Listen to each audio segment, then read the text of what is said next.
Hey everybody, I'm Chris, And I'm Adam. and this is the Gamers Hall. And today we're going to be talking about Tasha's Cauldron of Everything. But specifically, we're going to be talking about a specific subclass. And we want to talk about a few things that we find good about them, probably some things we find bad about it. And then we're going to talk about the roleplay value in those and what you can do in order to spice up the subclass a little bit, or just add extra things to a campaign that a DM can use to create maybe a driving force for the campaign, or add additional content. You know, give these characters flavor. Maybe the specific area that you're going to, how's the subclass fit into this area that your players are about to adventure into. Yeah. And we want to touch on a couple of ways that maybe this subclass can fit into different worlds. Different campaign settings, because some of these are pretty spot on what campaign setting they fit in. Yeah. Some of them are not.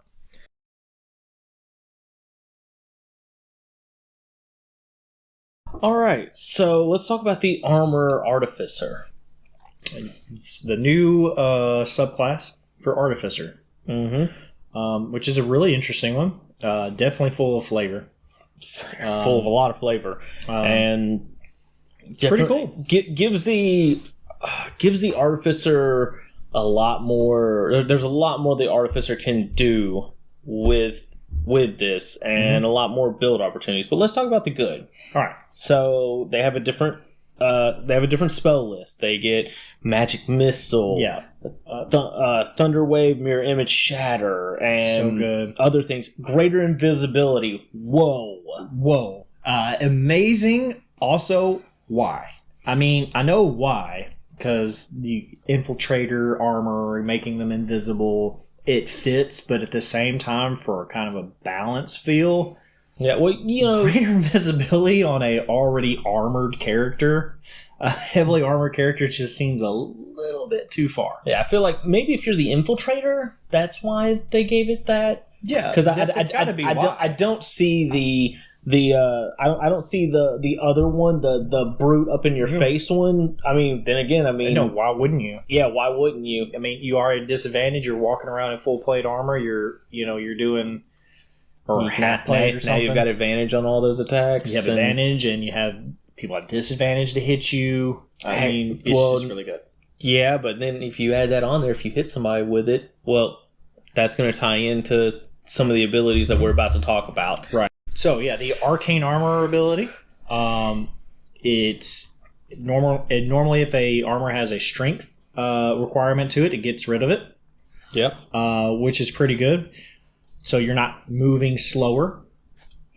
Yeah, and then you can use your armor as your spell focus. Yeah, so now you can cast spells without having stuff in your hands, which is also very useful since you're wearing your focus, which will not go underrated. There's so many things you can do when you have free hands. Oh, absolutely. Yeah. It attaches to you and can't be removed, so somebody can't yank it off whenever you want, and then you can bonus action pop on your helmet and off your helmet.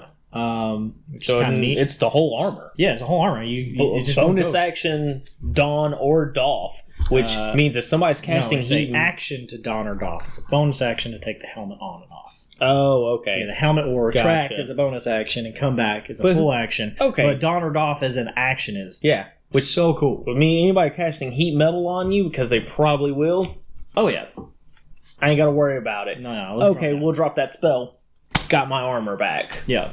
And then this might not come up unless you have a really hardcore DM that enjoys hurting the players, or players are stupid enough to get themselves in these situations. It replaces missing limbs.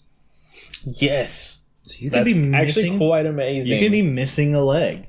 Or you could be a quadriplegic anyway, and then you become a Armorer Artificer, and now you can walk. Yeah, or maybe an Armorer Artificer made this for you, and you didn't have any arms or legs, and bam, now you have arms and legs and can do things. And it only works for the Armorer Artificer, though. I mean, you get trained in it. But maybe you were already trained and you lost your limbs Yeah, during. That's what. There's lots of cool ways that just that 3-level dip into this class it gives you. Darth Vader was an Armorer Artificer. Could be. I mean, By the end of the movie, you can never like 2 legs and an arm. He's missing one part of his arm. He's missing the lower parts of his legs, heavily burned, missing some, I think, an organ or two. Really, really messed up. However, he could never use lightning launcher, which is what we're going to get into next, is the armor models. Yes. So you got the Guardian, which is the Thunder Gauntlets. This is your tank right here. You're going up. Yeah. You're going to be in the fight. You can. Is it bonus action to give yourself the temporary hit points? Defensive field, giving yourself a little pop up there, and you can use that equal to a number of times of your proficiency, and you regain this when you finish a long rest, which is cool because it gets you on close to the level or on the same level of hit points as like a fighter or a barbarian type. Not quite barbarian, but definitely on the fighter type of hit points. Yeah, but I mean, if you're up in the sway of things, like you definitely want to give yourself that temp HP and then go into battle. Not to it's equal to your level as well. So the Thunder Gauntlets have a special ability. So if you hit somebody with them, that person has a disadvantage to hit anyone that is not you. Yeah, which is an old 4th edition mechanic, which I really enjoy. Yeah, they're kind of bringing that back. Marking, basically. The marking. You're making somebody say, yeah, you got to go after me. You can't go after my friends. Yeah, it's pretty good. Work real good with that greater invisibility. So now they've got disadvantage to hit everyone. Yeah. Because they're going to have disadvantage to you because you're invisible. Yep. And if they want to hit anybody else, they have disadvantage because you just Thunder Gauntleted them. Really cool ability. And then you got the Infiltrator, which you have the lightning launcher. Gives you a continual action where you can shoot lightning out, which is actually, it's a pretty good range. It's 90 feet. Does a D6 damage. It's 90 feet, 300 feet. Yeah, 90, 30, 300 feet. So actually it's a really good range. It never gets too strong, but honestly, for what you're doing with it... and one hit on each turn can actually do an extra D6 of damage. Yeah, so what you're doing with it is good. I mean, you can just sit there throwing lightning. Yeah, so by 5th level, you're if you hit with both, that's 3d6 lightning damage. Yeah. You move faster, and you have a little dampening field, so it gives you advantage on stealth checks. So now you can switch up what you're doing. Yeah, you don't have to be full combat. You can now be... Yeah. Which that's another thing. If you have that plate armor that gives you disadvantage on stealth, well, now it's just now you have advantage, so it cancels each other out. It's just a straight roll. Which you can switch between the models. You can go, I'm going to be Guardian for today, and then now I'm going to be Infiltrator, and I think you can switch that on short rest as well. You can change armors as a short or long rest, so you can really fit the situation you need to be in. Now, what are you looking for? This is a very versatile class here. Range or close combat. Oh, yeah. Which, I mean, in the UA, that was... they took away all the weight. Yeah. But now they're saying you still got the weight, but we're giving you the advantage. Yeah. Which, I mean, I can understand that. Yeah. So, 5th level extra attack. Good. Yeah. Always good. Here is where... this gets really good. Yeah, this is where the class really starts to shine. 9 levels in this class make you completely awesome. Yep. So you learn to infuse more into your armor. Yeah. And this is going to give you 2 extra infusions that go into specifically parts of your armor. Now, each piece of your armor can act as a place to put those infusions in. So... what this effectively is doing is saying, hey, now we're giving you the ability to say your armor is +1 and your gauntlets or whatever are +1. Yeah, your gauntlets or your lightning launcher are +1. Or the +2, depending, when you hit level 10, it turns into +2. So basically, you don't have to waste your infusions on combat infusions anymore. You now have free infusions for other really cool infusions. 2 of these have to be on your armor. You pick those 2, and then now you've got 3 infusions for whatever else you want. Which, this is where, the possibilities of what you're going to pick like that is good. You're getting more options with your infusions because you get so few. When hey, now you got 2 more. Yeah. So it's just giving you the freedom of 2 infusions. I mean, now you can have that alchemy jug all the time. Now you don't have to worry about whether you're going to have a bag of holding or not. You have it. You can just say, well, cool, now I have that and my armor and stuff, and then I get to pick another cool thing. So you could pick up some of those weird things like the Boots of Winding Path, teleporting back to some different place, or having, giving your friend a returning dagger. Oh man, imagine having the Guardian armor. You run up, boom, boom, teleport back.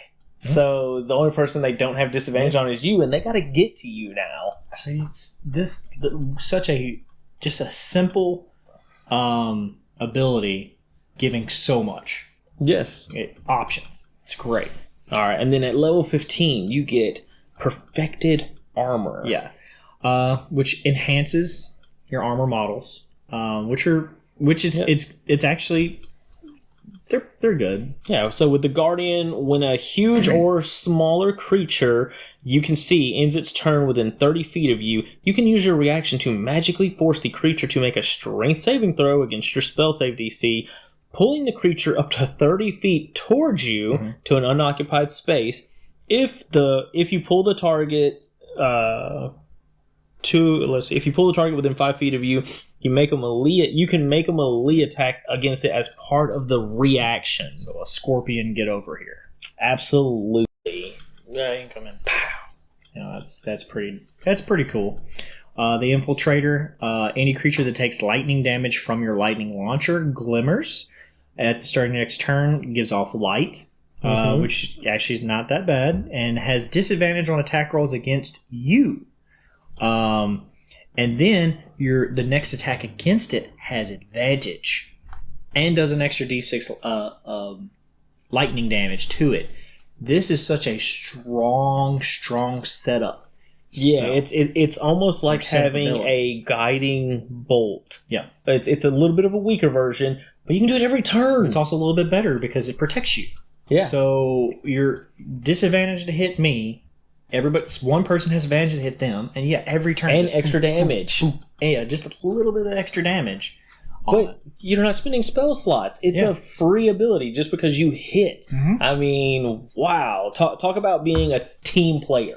Yeah, it's great.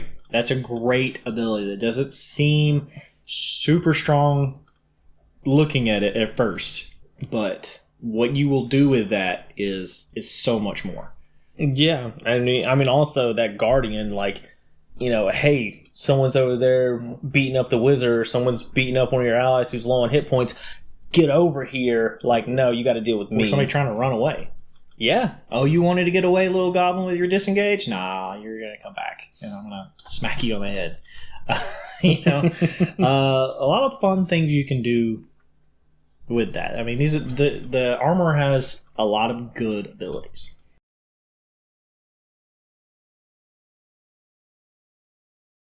All right, so let's get into the bad of this subclass, and that's kind of the fact that it's very combat oriented. Yeah, a lot of it focuses around that. Yeah, a lot of which, I mean, it's kind of what it's meant for. So I totally understand that. Yeah. But I mean, the only way you're going to get around this is by the infusions you pick. Yeah, I mean, really, aside from the dampening field on stealth, so you can be, the Infiltrator ability, really, the infusions is it. Yeah, because I mean, even all the extra spells, they're all basically combat driven. Which, I mean, all the other artificers, minus the alchemist, minus the alchemist. The alchemist has a few that aren't combat driven. Yeah.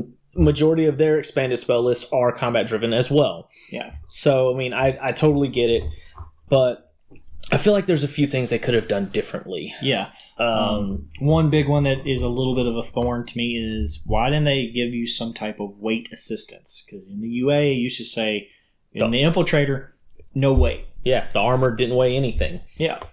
I mean, there's a couple ways that this could have been easily fixed that not make this too it would not be broken at all. Yeah, because if you're using the variant encumbrance rule, then you seriously hurt this subclass. Yeah. This small choice, which a lot of DMs like to use it. I like to use it in mine because it doesn't allow players to do too many crazy things with all the items they have on their body or giant bags that don't make no sense of all the crap that they're carrying. That all they had to do is say, well, your arcane armor weighs half. You can just say it just weighs half. That's a way to fix it, because then that 10 strength artificer could wear half plate or possibly full plate and still carry around other items. Or while you're in your armor, your carrying capacity is doubled. It's doubled. Yeah, it ups. Yes, your full plate still weighs at 55 pounds or 60 pounds. One of those. Whatever. But it's now carrying itself. And now you actually have the ability to say, well, now I can actually pick up things, and it's not changing how hard you're going to hit. It's not changing what you're going to do. You can eventually pick up Gauntlets of Ogre power at 10th level, but it's not modifying anything. If anything, that would give you the ability outside of combat to do some other cool things. Yeah. And now you can match that barbarian on pushing things. That's what it's kind of going for. It's giving an intelligence class the ability to be somewhat of a more of a tank. A tank. Why not make them like a freaking tank? All right, I can push double what my strength is. Yeah. Now I know some people don't like the fact that the Guardian, the defensive field, you only get to use it a number of times equal to your proficiency bonus, and you gain it all back when you finish a long rest. But let's face it, if you're complaining about that, then you're probably a power gamer, because it's like, oh, guess what? The artillerists can use their little protective thing as a bonus action every turn and get temporary hit points. Well, guess what? Somebody can kill that thing. Mm-hmm. Somebody can walk up and say, bam, 30 HP, that thing is gone, or however much HP it has. Yeah, the fact that can't go, this goes down when you go down. Yeah. The artillerist, if that goes down, he's got to expend a spell slot. For a half caster, those spell slots are important. Very important. And before, it was like a bonus action, you can do this every single turn. That's too much. That's giving you more effective hit points than any other class can possibly get teched out in a way to have hit points. Our barbarian with toughness is not going to meet what this armor can do with every turn bonus action, because there's not a whole lot of bonus action things they're going to be doing. Yeah. Every turn, I'll gain 10 temporary hit points. I'll gain 10 temporary hit points. I'll gain 10 temporary hit points. Yeah, it's really strong. Extremely strong. Yeah, so I think them reducing this was actually a great way to balance this class out. Yeah, it gets them right on par, which is where you want them. You want them on par. You don't want them above, and you don't want them really below. You want them on par. Yeah, because imagine if they had to spend spell slots to do, like, they had a number of uses, and if they wanted to do it again, they'd have to spend spell slots. Too much for an artificer. Yeah, too much. But yeah, other than that, there's really not a whole lot bad, guys. Nope.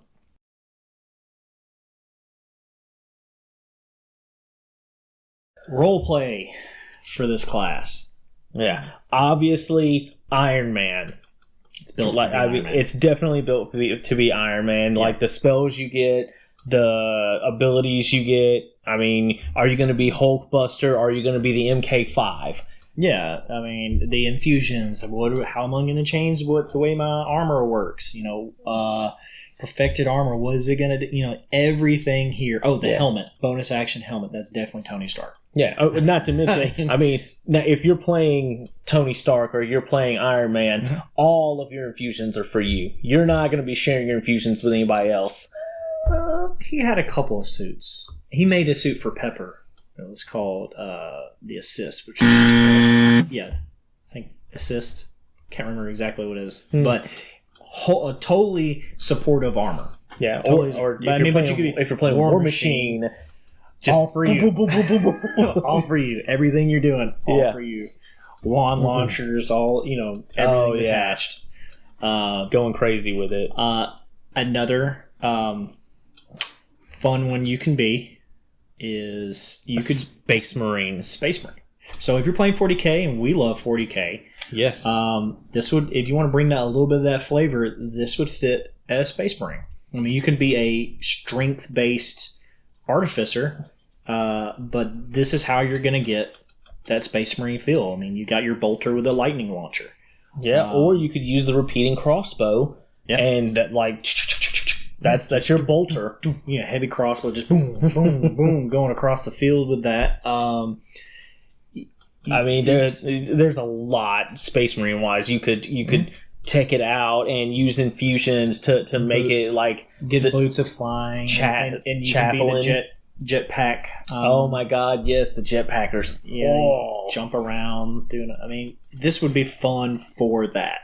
You're not going to quite get to the crazy overpoweredness that is a Space Marine, but you'll get pretty close. Yeah, you have a lot of fun with it for sure. Speaking of a lot of fun, this would probably be the most fun you can do with this. Be a small character inside medium armor. Yeah, so effectively, it's like you're in a Gundam now. You could be a gnome inside, like you're a medium-sized creature, but no one knows that because they don't see you inside your armor. I mean, it's a little stretch, but come on, dude. Or you could be faking it. Like, they only see your head, so they don't realize you have this tiny body that's working all the other... Since it says it replaces missing limbs and functions identically, what's to say you didn't modify your armor just to extend what you have in length of arms and and legs and stuff? I mean, you could have a full plate over your face and nobody ever sees inside, and you're just that kobold with strings on the armor inside. Not to mention, how funny would it be if he was like a halfling or a gnome or even like a goblin or something and it was like someone cast heat metal on you and you like ejected yourself. You hit a button and everyone's like, butt. Like, you're a small creature in there? What? Like, yeah, guys, sorry. Oops. Or you could also be like Krang.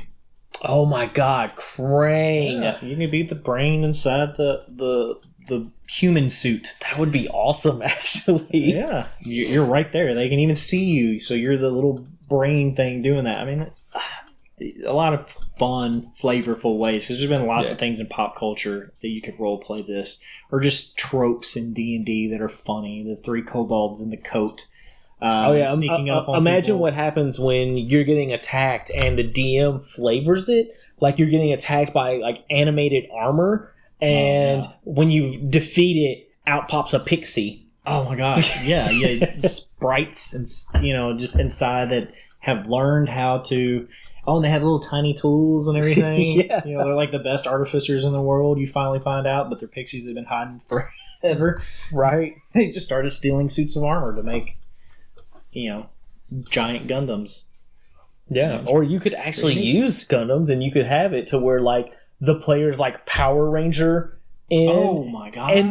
And like you guys are like having basically you have a giant artificer fighting another giant armored artificer. They're 2 giants together, so like one team is commanding this one, one team's commanding this one. Totally possible in Eberron. Totally possible. Yes. You could have a Warforged Colossus that you actually have a Power Rangers power armor battle versus the other army. The Warlord of Blades has come up with his, and now he's... That's right, Goldar, baby! Oh my gosh. That would be so cool. That is an entire campaign somebody needs to do someday. Oh yeah. Well, there's already a Power Ranger D&D on DM's Guild. Yeah. Imagine adding this to it. Beautiful. So, guys, if you have any more ideas, please leave in the comments. This is a fun class, and I think lots of people can come up with really interesting ways of playing this. Oh yeah, and if you guys like the content we're putting out, don't forget to like, share, and subscribe, and hit that bell notification so you know when we're going to post some more stuff. Yeah, and we do. Until then, guys, keep having fun with your friends and playing tabletop role-playing games. Let's roll a random number, maybe. No, not this time. You stole it from me. I was about to say it, and then you said that, so I was waiting for you to say the number. I'm the Infiltrator. Infiltrator. Guardian!